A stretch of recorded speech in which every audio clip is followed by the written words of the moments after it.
Hi guys, Claudia Boleyn here and welcome to lockdown vlog number 8. Sorry I wasn't very able to answer questions yesterday. I'm going to try and go straight in and answer them today. So thank you for all your well wishes. I feel better now. I just get mental health dips and sometimes I just sleep. Joyful Journey asks, have you always been a great speaker / eloquent? Thank you very much for the compliment. I also struggle with BPD, and as I grew into adulthood I started to silence my voice, thoughts and opinions, etc., be it online, in written form, or in my daily life, speaking. Due to feelings of worthlessness about being unintelligent, I can always manage to compare myself with someone else and think I'm just completely uneducated and have no point in talking, or worrying how people would see me and interpret what I'm talking about, fears of confrontation. These things took such a huge toll on me to the point I feel like I could no longer properly express myself. Even in my head, it feels like my ideas are never clear. Anyways, I ask this because I think you are excellent in making your thoughts and opinions heard and understood, and I wondered if BPD has ever affected it or impacted it somehow. Thank you so much for being so lovely and kind about that. I've always been considered quite articulate, although I do think some of it I get a bit of a free pass in some ways because of my accent. So I have noticed that around here, I live in the Medway towns, and people do judge you on your accent, unfortunately. Because I remember growing up, people saying to me, you know, enunciate, speak clearly, and I can go posher than this if I need to in the right situation, because that was just how I was brought up to do it. So I do feel like sometimes I will be absolutely waffling about something, but because my accent is the way it is, which is in no way like super posh, but for around here it's quite different, people will think, she's saying clever things. But actually, it's sometimes I think it's just the accent. Not to compare myself to Boris Johnson at all, because why would I do that to myself? That's so mean. But I feel like with for example, with posh politicians like Boris Johnson, like he's got a properly posh Eton voice. If you actually listen to sometimes what he's saying, like if you were to write it down, it doesn't actually make much sense, but he's able to sell it to people because we automatically think, oh, someone's articulate if they have like a posh voice. Anyway, but I'm not going to completely do myself down because I do think I've got better at expressing myself, and I've always been quite good at it, maybe because I've always been into performing arts, so I like singing and dancing, and I've never had nervousness around speaking my mind or speaking to people particularly. I'm the sort of person who would not be nervous to perform on a stage to thousands of people, but would be nervous to be in the crowd. I think it's to do with power dynamics actually. I think I have like this horrible feeling of, oh god, I can't get out of the hall and I'm nothing, and you know, no one's paying attention to me, that sort of thing. I make it sound really self-absorbed, but I mean in the sense that if something's wrong, there's no one there for you. Like it's a very like lonely, scary place in a crowd sometimes. But if you're like on the stage, if you're the speaker, then people are looking at you, you know, people are thinking about you, and it sounds, this is sounding so narcissistic, but I know a lot of people have the same thing where there's something horrible about being in a crowd, but they could talk to the crowd very easily. I recently, when my grandma died, my Indian grandma, we had like a little mini concert thing, I say, and I sang 3 songs. And I have a huge family, and we all packed into my grandma's living room, and also her bed. It was her bedroom really, but she slept in there because she was ill, so she didn't go up the stairs very much. And everyone was like packed in watching me, and because people know I have like anxiety and stuff, I think people were a bit like, is Claudia gonna be alright? And Dad was like, you're alright darling, like are you okay? But actually I'm in my element doing that. Like I actually really enjoy performing and speaking to people and singing to people and that sort of thing. I think something that helps me quite a lot is the fact that I don't care if people don't like what I'm saying. I think a lot of people, when they speak publicly, they care very much about what everyone's thinking about it, and they're very sort of, it takes them out of what they're saying because they're thinking, oh god, what will people think of me, and people are going to judge what I'm saying. And I don't have that fear. I've never really had that fear. Which I think is just luck, really. I don't know. Dan's the same. Maybe it's her upbringing. I'm not sure. I, in particular, I mean, I can't speak for Dan. I don't know how he feels about stuff more personally. I know he finds speaking about his own personal life more difficult. We did an interview recently with Pink News, actually. I don't know when that'll go up because of the corona stuff. And I was being asked about being bisexual and having BPD, and then they interviewed Dan as well for, you know, how he's helped me, because he's helped me so much with dealing with it. And I know Dan found that quite sort of like weird because Dan is such a good actor. He's used to performing a role, and he's so good. I can't stress that enough. He is a fantastic actor. He recently toured in Spain in Romeo and Juliet, and yeah, it was just he's absolutely incredible. So if anyone watching this needs an actor, you're from an acting place, I'll put his stuff in the description box, his links, because he's so good. Maybe I'm just a bit more self-centered because I actually I like to talk about my personal stuff to people, which is weird. I think it helps that I read a lot, because I have read growing up when I felt really bad with my depression. Before I knew what depression was, I used to read all the time, and I used to actually read to the extent that I'd consider the characters like my friends, and I would hear them giving me pep talks in my head, like people like Katie from What Katie Did, and the Casson or Sasson family from the Hilary McKay books, and you know, like the Safi's Angel series. I've never known if it's pronounced Casson or Sasson, but like those kids, and they were all like my friends in my head. So yeah, reading a lot makes you more confident as a speaker, I think, because your vocabulary just naturally sort of expands. Although you do say things wrong. I pronounce words wrong all the time on here, and I think it's because I'm such a reader, so I will know what a word is, and I'll know like what it means, but then when I say it, people will be like, what is that word you're saying? And I realise I've said it wrong my whole life. What you're saying about feelings of worthlessness and feeling unintelligent, yeah, I get that as well. I definitely get the worthlessness feelings. Like sometimes I like will make a video and then I think, well, why even put it up? Like loads of videos I don't put up because I just think I'm having one of those days where I feel like, oh, I'm just so worthless and who cares and why are you even posting this? Yeah, I do get that sometimes, and it's a horrible feeling, but most of the time I just try and kind of push through it, and it helps that I've got an audience, because sometimes if I'm thinking, oh, I've got nothing of value to say, you know, just the fact that people watch it makes me feel like, oh, well maybe some people do kind of care and I should, you know, keep doing it. I'd still make the videos for myself if I didn't have an audience, but it always helps to have people who are interested and who want to talk about stuff and who have the same sort of interests, so you know you're not just boring everyone. What you say about silencing your feelings as you got older. Now you see, I also received that message. I think a lot of us, especially teenage girls, receive that message to, you know, silence your voice. But I kind of because of the message, I kind of went the other way and I kind of pushed against it. Because I remember I used to have my Tumblr blog, and I used to post all sorts on my Tumblr blog. I used to like talk about like my personal life on there and like what I was feeling, and obviously back then I didn't have like the hugest following or anything, and I used to use it like a diary almost. I used to talk too much about things and my opinions on things, and but I think it was good for me. I think having role models who are quite articulate helps as well, because I like, for example, like Anne Boleyn is when I say she's like my role model, we don't know enough about her, and she wasn't like perfect or anything, you know, she was just a person, but because she fascinates me and I look up to a lot of aspects of her, the fact that she was considered to be quite witty and articulate, and she was considered to be all sorts of lovely things, like she was very charming and charismatic, and she thought deeply about the ideas of reform and humanism and philosophy, theology, at a time when that was unusual for women, because she was brought up around women who did that. So me reading that about her, especially in a time when that wasn't really very acceptable, it made me feel more okay to be like that myself now, even with people who don't think I should be talking, because I thought, well, if Anne could do it in the Tudor times, I'm pretty sure I can do it now. I think the one thing actually with me and speaking and having BPD that impacts me the most is the fact that I change my mind on things quite a lot. So I actually think that's quite healthy as well. See, I'm not the sort of person who has an opinion on something and is stuck to that opinion for life, necessarily, depending on what the opinion is. I'd like to think opinions such as racism is bad, sexism is bad, homophobia is bad, transphobia is bad, are opinions I will have for my whole life. But when you're thinking about like different issues, about all sorts of things, you know, opinions change with knowledge, right? And with time going forward and discussions you have with people. And something which I found weird about online is that people aren't very understanding of the fact that your thoughts might change and grow on something, which is something that I talk about a lot, the idea that we're in like a process and we're all going to change and grow, and hopefully we need to keep doing that, and that's a positive thing. But you know, you can make a post about something a while ago and your opinion on it's changed, and people will be like, oh, you thought this and such, you think this now, therefore you're a hypocrite. I'm not a hypocrite.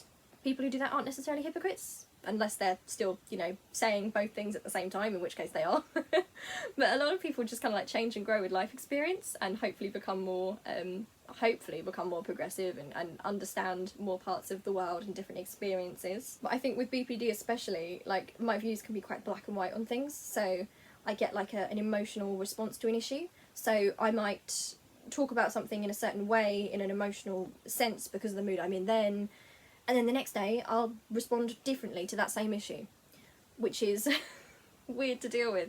And it's really hard because people who don't have BPD don't necessarily understand that. So that's something weird to deal with, which I'm sure you'll understand. James Kinch asks, sending hugs, thank you, and you love the camo pants, thank you. They're my comfy, like, and do you know what, I think I actually bought them because my friend and I, Chloe, we were supposed to be going to like a Spice Girls night, but we didn't end up going, so I bought those cheap pants and now I sleep in them. Are you big into fashion and clothing at all? I mean, I am to the extent that I like fashion and I like choosing clothes that I enjoy, but then I feel like most people are like that. I've never cared about labels, brands or anything like that. I never understood when I was at school. Loads of the girls who were like the cooler, popular girls, not to put them down, they were also very nice, but they would wear like, I don't know, was it Jack Wills or something, or Hollister tops, and it was considered really cool.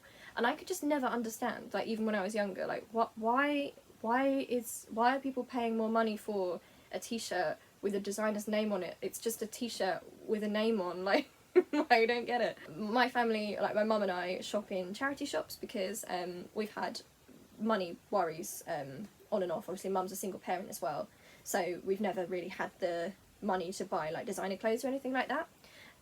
If there's anything I particularly like in its designer that I really like the look of, it will be eBay for me, and I tend to buy stuff that I can change up, so I might be able to like sew something on it or just alter it or something like that. If you're asking me what my actual favourite like clothing brands are, I don't know about, I'm literally saying just on aesthetics because I have no idea how they treat their workers or anything, so this is not necessarily a promotion, but the looks that I like are H&M, I like River Island, I like Zara, I like New Look. Yeah, I think they're the main ones that I sort of buy from. But usually I'm an eBay buyer, so I will have those brands but secondhand because it's so much cheaper and nobody knows. I get compliments all the time from people about the clothes I'm wearing, like, this is secondhand, this is eBay. So yeah, I get compliments and they're like, where did you get your stuff? And I say to them, well, eBay, my friend, or the charity shop, and they're really shocked. I feel like if I actually had my way, if I had a load of money, I would actually have a load of pre-Raphaelite dresses made, because that's my main thing that I like. I would just be walking around like the Lady of Shalott in my house if I had all the money. That's what I would love to do, genuinely. And Tudor dresses and things like that. I'm into historical fashion, if that's of interest. I'm into, like, I've got a book about Tudor fashion which is really interesting.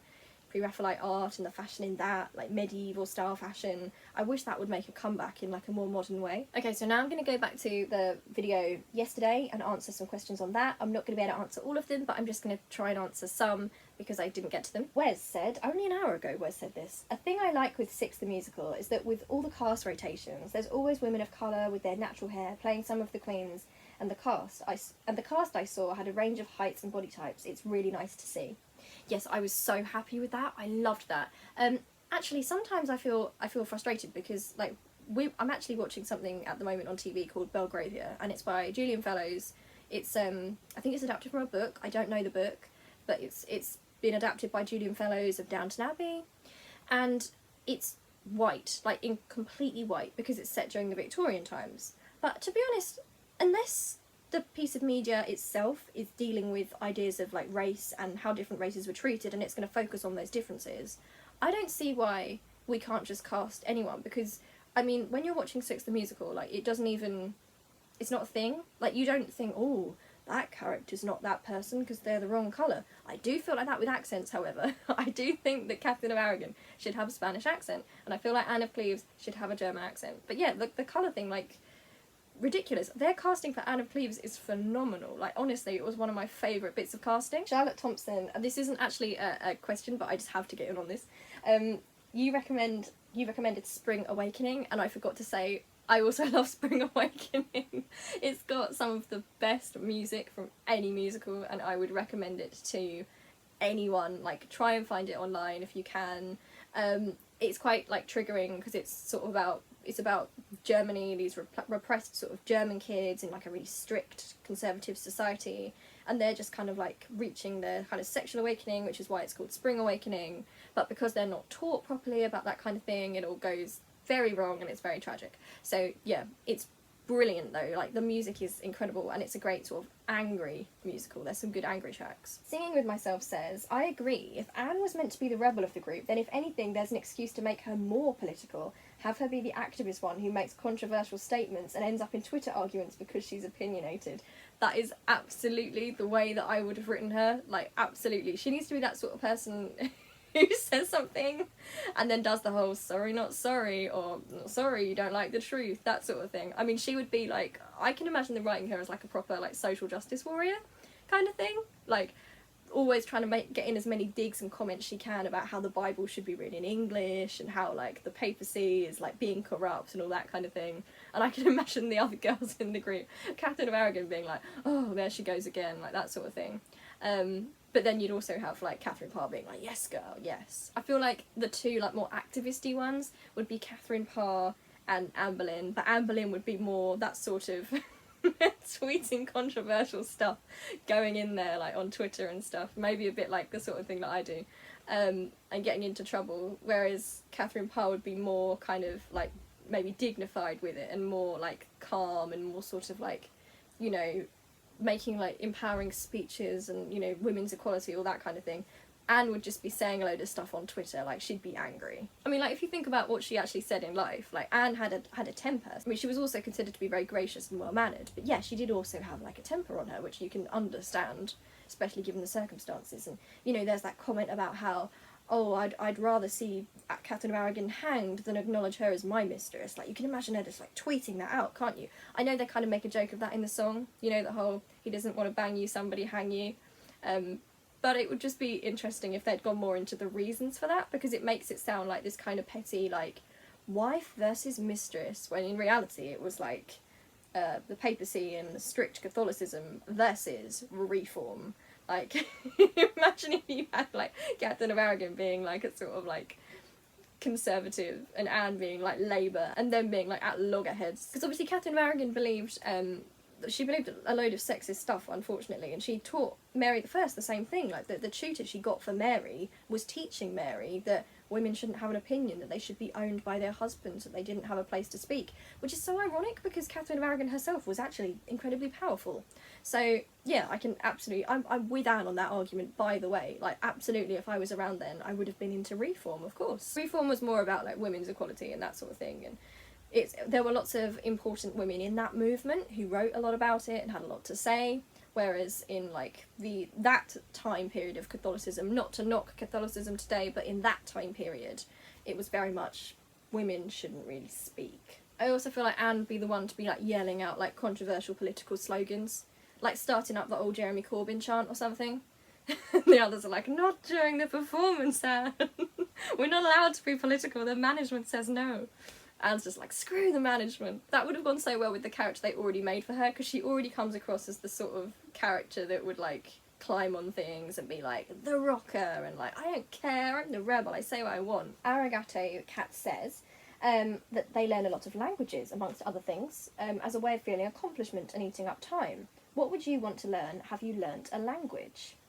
And also you say, if you're studying something else full time, I can see it being burdensome. So, I want to learn Punjabi. I have an app on my phone called Fluently where I try and learn Punjabi so I can communicate better with my family.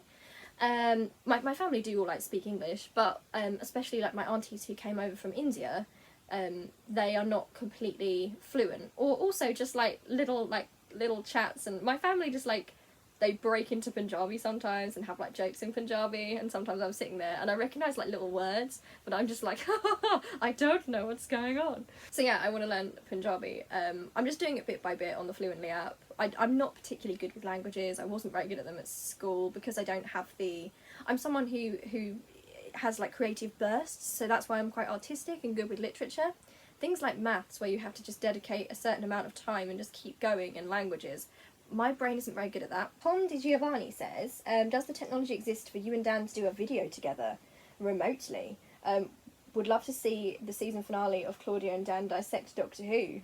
and his thoughts on the jaw-droppingly brilliant video you did on the last episode. Thank you, that's really kind. I loved doing that, by the way.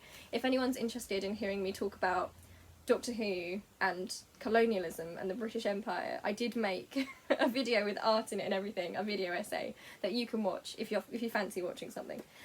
Yes, there is the technology for Dan and I to do that, and we have discussed it. So I'm going to try and get him on FaceTime. We're going to try and screen record and record the audio, and it might take a while, but we'd like to do that because I'm missing Dan very much, and I would love to make a video with him. Elliot Croissant says, what is your opinion of Les Miserables and Phantom of the Opera? Those are my favourite musicals.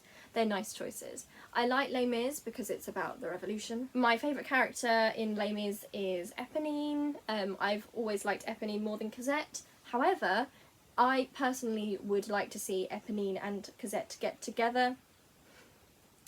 I don't like Marius. I don't get why Marius is like, he's trying to pal around with all the cool, like, rebels and the ones that are, like, you know, taking on the injustice of the world and giving up their lives, and Marius is like, I don't know how I feel about all that.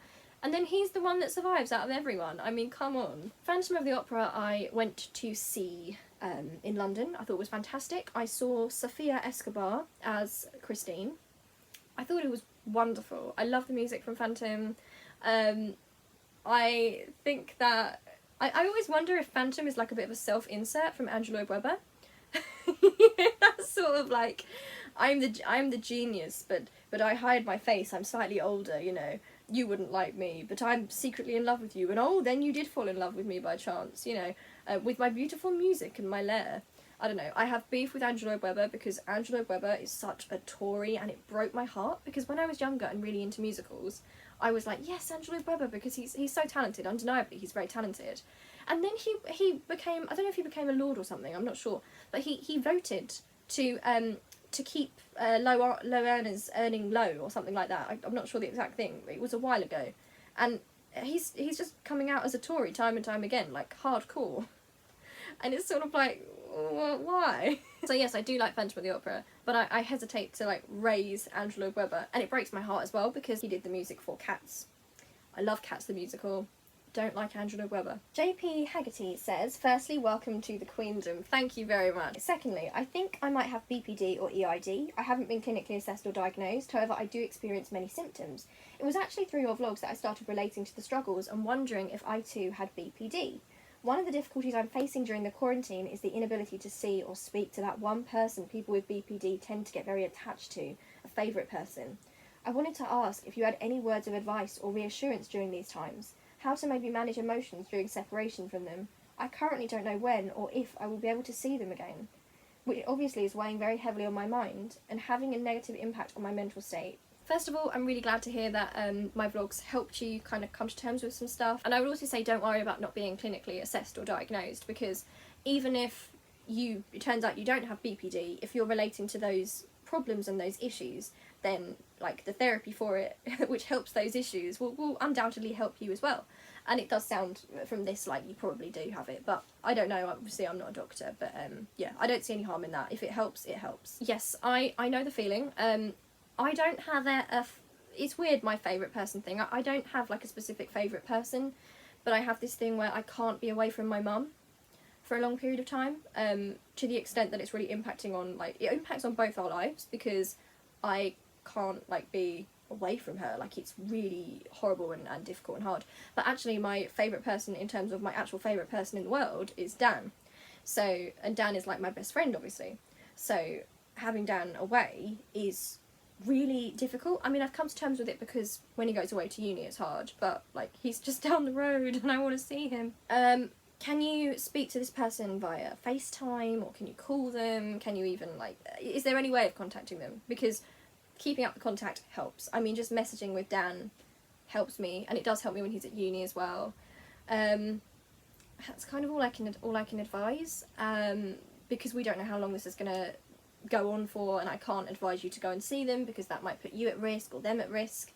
So I would say just try your best and keep contact with the phone, and let them know how much you love them and how much they mean to you, and hopefully they can do the same. Do they know how much they mean to you in terms of being a favourite person? If you think there's someone who would respond well to that, you might be able to say, look, or you could word it in a way that kind of like, you help me so much with my mental health, you make me feel better, it's really hard not seeing you.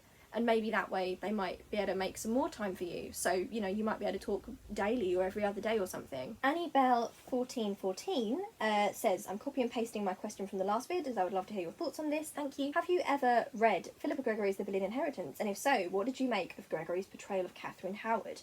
I've never been quite sure how to feel about it. I think the choice to age her down to 14 or 15 highlights the abusive aspects of her marriage, but Gregory does seem to reinforce a lot of negative sexist presumptions made about Catherine.